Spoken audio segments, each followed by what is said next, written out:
Listen and sense behind these words the frequencies of love, where an eternal Creator's designs are ever unfolding in time.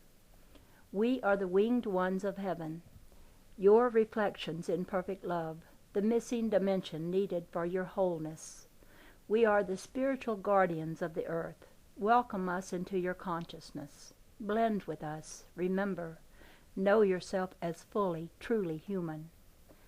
The true human can tune to the voice of the river and give it expression. The true human can tune to the voice of the wind and speak the words that the wind cannot speak without human tongue. The true human can blend with the essences of the forest, the spirits of the rain, the spirits of every creeping, crawling, living thing, and can represent them fairly and evoke from them the best that they can be. Each form of created life is energy manifesting in matter, ever-changing, ever-flowing into something always capable of more expression, more unfoldment, more revelation of spirit world potential. The true human is designed to aid the development of all life forms, drawing out their ever-expanding capacities to provide always fuller revelations of that which lies in the heart of God. The true human gives voice to the essences of all created things. But the first and central voice of the true human is the voice of the Great Spirit, the voice that says, I appear in sea, in wind, in soil, in starlight. In the sun I appear in mountains and desert rain. I am the star and I am the stone. I am bird and fish, sky and sea. One and whole eternally, I come, differentiating, multiplying, refracting like a ray of light through 10,000 water droplet prism pearls suspended in earth's highest sphere. Shining I come, to touch the surface of this matter world in a splashing, multicolored chorus of light men and light women, created to bring beauty, love, order, and grace to this sacred dance of atomic form. Stardust, frozen starlight. You call it matter. It is an art form with which we have worked for 20 billion years. We have sculpted it into star systems, galaxies, and a universe of rainbow spectrum worlds. We are the children of light. We have been given the task of creating dimensional reality. We draw order, structure, and beauty out of the vibrating music of starlight. From the redwood forest to the microbes, from the gentlest feathered bird to the most substantial ocean whale, our spirits manifest the Creator's design in all the biological life on this planet. Yet only human circuitry has the capacity to embody the full reality of who we are, of who that Creator is, of who, in truth, you are. Come, human children, the truth has always been here. Your prophets have ever made it plain.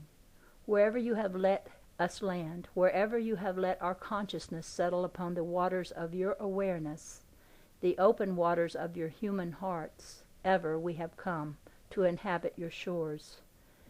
We are the superior intelligence that you are looking for in the galaxies. We have been in your parks, in your treetops, in your gardens, in cages in your living room. We are the bird tribes, and we are returning. We are here to teach you how to fly. Take us out of your cages of concept and archaic definition. Come, join us in the living treetops where the winds of spirit blow wild and free. We are the bird tribes, and we love the flowing, fluid, gentle waters of our Mother's eternal truths as we love the stars that nourish and support these biological robes of dancing light. We will never be far from water or land, from light or sound, from the Father's fire or the Mother's gentle wisdom. For we are the bird tribes, entering this earth to swim beneath her waters as fishes of the sea, to walk on her land as the mammals and the humans of this age, and to fly through her heavens on the wings of the love that created us and creates us anew in each moment. Because we love these oceans, we love these lands, we love this planet with an eternal fire that takes all the myriad stars to reveal in the fullness of time, but only one star to say to one world, I love you this much that I would give you all that I am, my fire, even to your ages of ice, all that I am, until we grow the children, until we conceive the offspring, who will be equally a child of starlight's fiery love and an ocean's, world's gentle truth. Awaken, humankind. The teachers of love circle around the morning star, spiraling down, coming to rest. They land at the edge of your history's shore. Fluttering into consciousness, the bird tribes return. Chapter 2, Carved in Stone. Remembered in African creation myths, honored by Australian Aborigines, recalled in the folk traditions of every earth people, we are the bird tribes, the solar clan, the children of the stars. We are the source of all nativity, the way that spirit creativity comes into form in this world and in all higher worlds. Individuated intelligence.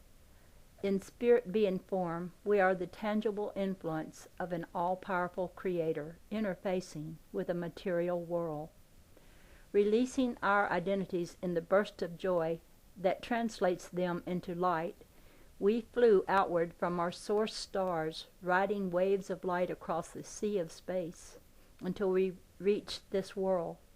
Each of us came from a different star, yet our being is the source of every star, and in that being we are one. In the early days, our work was to catalyze biological activity in the oceans of this world and to oversee the growth and development of incarnate creatures. We did this both when clothed in physical form and when remaining luminous beings of pure light.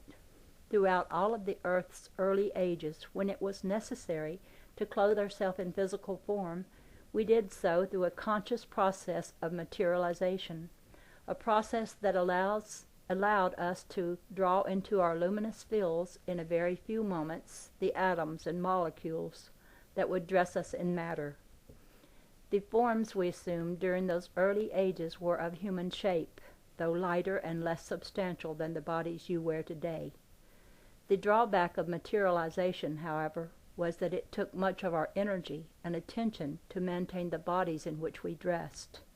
So, though we had the advantage of physical instruments through which to create, sustaining those instruments was both awkward and distracting.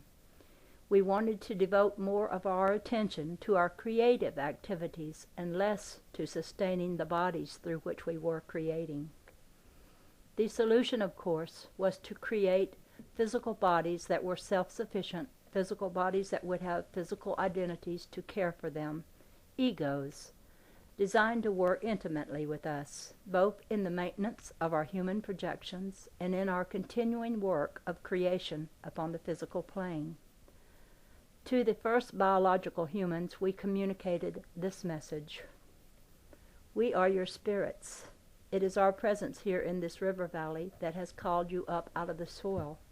You are unfinished, incomplete. You are still not all that you can be. Some of what you now embody represents development in the right direction, but some of what you now think of as yourself is in actuality part of what one day will become afterbirth. Let us help you sort this out in yourselves so that by emphasizing the value of your bodies as dwelling places for the Great Spirit, your minds and hearts will remain open to communion with us. In time, that communion will flow into blending, and both you and we will know ourselves as one upon the physical plane. In union, we will know completion.